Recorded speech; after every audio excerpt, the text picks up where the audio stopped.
Seja bem-vindo a mais uma edição do podcast do Relatório Reservado. Eu sou João Bittencourt, editor de política do RR. Nessa edição, os destaques são: fichas na mesa na Venezuela. Todas as fichas do Brasil na Venezuela, e agora de boa parte do mundo, com destaque para os Estados Unidos e a Europa, estão no diálogo tripartite, envolvendo ainda México e Colômbia.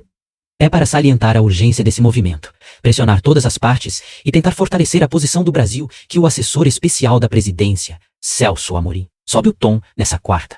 Falando em medo de guerra civil, nesse contexto, as ações do Brasil passam a funcionar e serem lidas como um esforço de pacificação, e não como tolerância com Maduro. Aí, uma aposta vantajosa para Lula e o PT, por óbvio, mas também um fator real. Com o governo venezuelano tendo o apoio das Forças Armadas, mas carecendo dos resquícios de legitimidade aos quais ainda tentava se agarrar, o país poderia se transformar em um polo de enorme instabilidade na América do Sul. Um convite para que se instalasse no continente uma Guerra Fria 2.1, como campo de batalhas incluindo China e Rússia. A exortação será, assim, por concessões de todos os atores. Os Estados Unidos e a União Europeia, afogados no conflito da Ucrânia, tendem a aceitar algum tipo de acordo. Só que, para além de um telefonema de resultados completamente em abertos entre os presidentes do Brasil, México e Colômbia e Maduro, nenhum horizonte concreto está na mesa. A divulgação das atas eleitorais agora funciona muito mais como um ponto de partida para o diálogo do que um fim em si.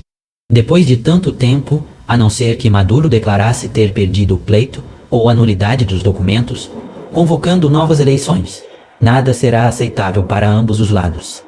E documentos entregues de maneira unilateral pela oposição tendem a ser rejeitados, porque implicariam, em última instância, em romper os canais com Maduro, na visão brasileira. A boa notícia para o trio de negociadores é o reconhecimento que obtém, inclusive junto aos líderes oposicionistas. A má é que ninguém sabe muito bem se há disposição para ceder. E o quê? Balanço global.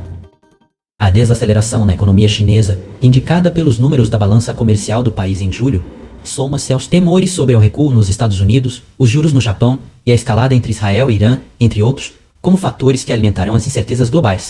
Sem falar na questão fiscal brasileira, com a ausência, ainda, de acordo entre Fazenda e Senado para compensar as desonerações.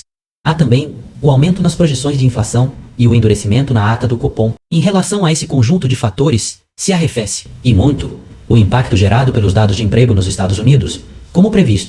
Na Ásia, o Japão deve segurar novos aumentos. E por aqui, o cenário da taxa Selic está em aberto. Mas vale atenção nessa quinta-feira para a reação aos pedidos iniciais de seguro-desemprego norte-americanos. Foram esses mesmos dados, semana passada, que marcaram o início das turbulências. Foco também no IPC da China, para julho, e no Brasil, para o IPCS, primeiro quadricemana de agosto. A voz que você ouviu neste podcast foi gerada por inteligência artificial, mas todo o conteúdo escrito foi produzido por jornalistas do Relatório Reservado.